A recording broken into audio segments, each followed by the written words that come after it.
Job diversification isn't the only thing that's keeping West Virginia from further job growth. The state continues to get older, and more people are leaving the state as well. Experts believe that keeping younger people in the state is the best way for more job growth. I'm Blahut, and coming up on WVU News, I'll be telling you about a new bill that will continue to change the Greek life community here in the... I'm Blahut, and coming up on WVU News, I'll be telling you about the current job growth that's happening in the Mountain State. Nolan Burst is just one of many students who have died from hazing-related incidents. Hank Newer, the author of the book Hazing, points out that there has been a hazing-related death every year in America since 1961. I'm Blahut, and coming up on WVU News, I'll be showing you how West Virginia's lack of diversity is hurting the Mountain State. I'm Blahut, and coming up on WVU News, I'll be showing you how the people of West Virginia are transforming their opinion on the transgender community. West Virginia is currently top 5 in Caucasian population percentage at 93.6%. The minority population is at 6.4%, 17% less than the national average. And West Virginia continues to make strides in the transgender community. In fact, many people don't know that West Virginia has the highest number of transgender teens in America. I'm Blahut, and I'll be showing you how West Virginia's lack of diversity is hurting the Mountain State. Our Emmy Award-winning WVU News starts now. West Virginia is experiencing job growth in counties like Marshall and Berkeley County.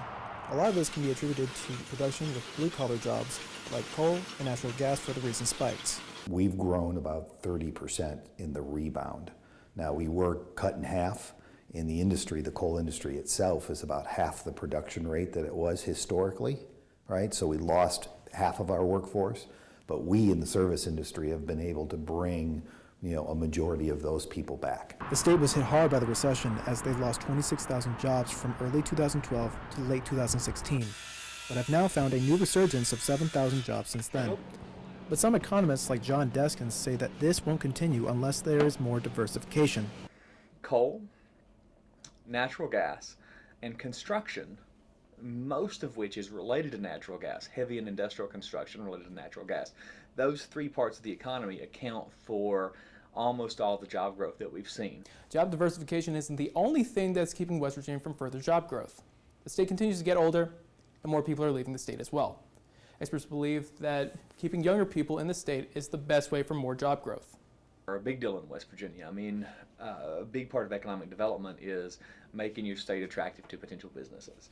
Right? If we're going to grow our economy, we have to be attractive to potential businesses. West Virginia is in a step in the right direction, but they need to continue to change if they want to see more success.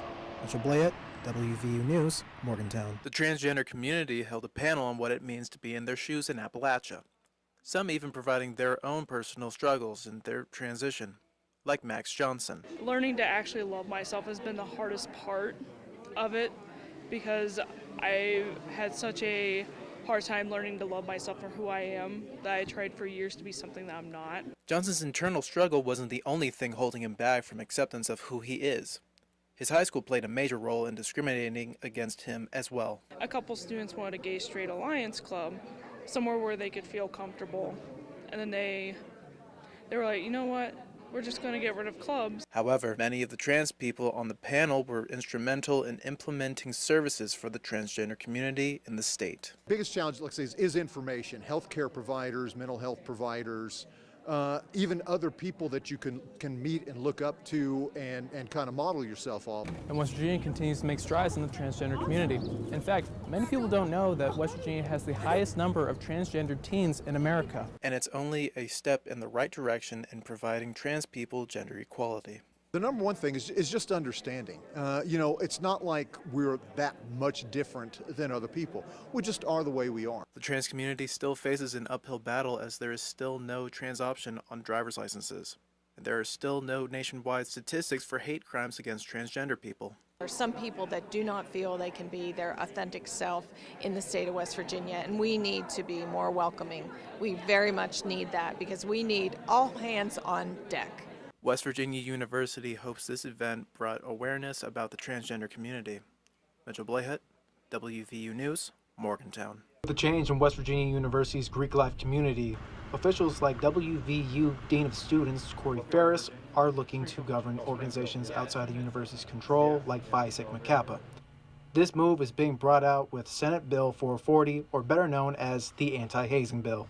The legislation that's being proposed is to expand it to include members of organizations that are made up of students but aren't necessarily recognized by clubs or organizations.